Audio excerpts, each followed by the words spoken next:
Lectura comentada de la Biblia.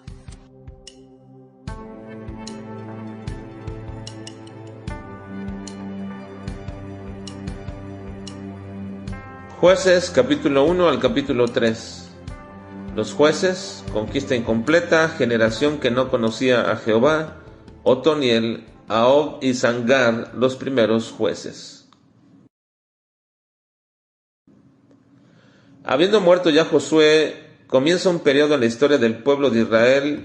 Los liderazgos que seguirían en la guianza de este pueblo, una vez que ya estaban dentro de la tierra prometida, es un periodo al cual se le ha llamado los jueces, que son hombres que llevan a cabo el desarrollo de la vida y la integridad de todas las tribus bajo una sola nación.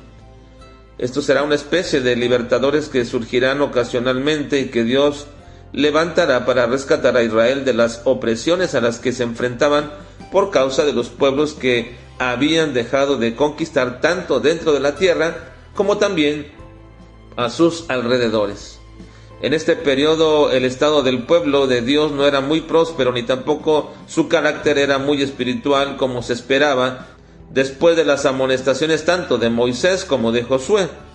Podríamos decir que la historia de este libro y del tiempo que se cuenta son una especie de ciclo en todo el periodo de los jueces, porque surgía la apostasía, luego venía la opresión, luego el arrepentimiento y la liberación que Dios mandaba.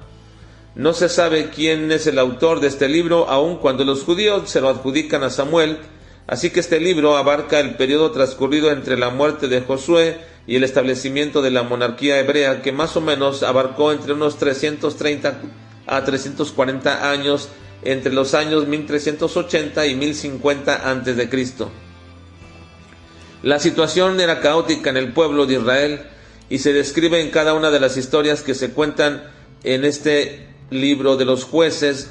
La razón es precisamente el comentario que se hace casi al final del libro al decir que no había rey en Israel en aquel tiempo y que cada uno hacía lo que bien le parecía. Servían a dioses ajenos y despreciaban y rompían el pacto hecho con el Señor, y Dios les mandaba opresión a través de los pueblos vecinos. Así que Dios levantaba jueces que no eran elegidos ni ocupaban el liderazgo en Israel a través de una sucesión. Ellos tenían un don especial dado de parte de Dios para lograr el cometido con el cual Dios los levantaba, y el pueblo reconocía y respetaba ese don. El término juez no debería entenderse bajo la idea de alguien que se sienta en una corte y decide sobre asuntos legales. La palabra hebrea Safat, referida para juez, tiene más la idea de un líder heroico. Y al parecer, cuando Josué murió, aún estaba con vida Caleb, y en ese tiempo tal influencia de un hombre fiel como lo era él, junto con todos aquellos que vivieron con él, hacía que el pueblo consultara todavía a Jehová en el caso de ir a la guerra con sus enemigos, donde Dios les dio la victoria continuamente, pero en ese proceso ellos dejaron de confiar en Dios, y muchos de los pueblos que ellos deberían de conquistar se quedaron como tributarios en medio de ellos, a los cuales precisamente Dios utilizaría para recordarle a su pueblo la dependencia que deberían tener de Él y el juicio también por obedecerle. Pero la muerte de Josué, Caleb y de todos los ancianos de aquella época que servían a Dios, nos dice también lamentablemente que se levantó entonces una generación que no conocía a Jehová, ni la obra que había hecho en todo el pueblo de Israel, y entonces dejaron a Jehová y se fueron tras otros dioses.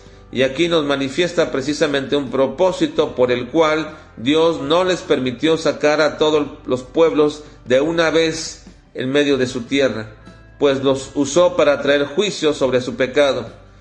También entonces Dios comenzó a levantar a Otoniel como el primer juez en Israel, y fue en contra del rey de Siria, y lo venció, y tuvieron paz durante todo el periodo que estuvo como juez Otoniel. Pero murió él, y nuevamente los hijos de Israel volvieron a hacer lo malo ante los ojos de Jehová, y fueron entregados al rey de Moab, y volvió Dios a levantar a Ahod, otro juez, quien fue personalmente y mató al rey y liberó al pueblo de Israel. Después de él, Dios levantó a Samgar, quien peleó contra los filisteos salvando a Israel por otro periodo de tiempo. Esta historia será recurrente en todo el libro de los Jueces. Israel pecando y sufriendo por ello, y Dios manifestando su gran misericordia y fidelidad al pacto hecho a Abraham y a sus hijos.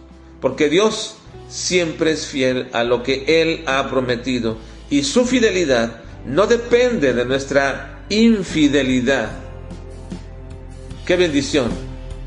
Que así sea.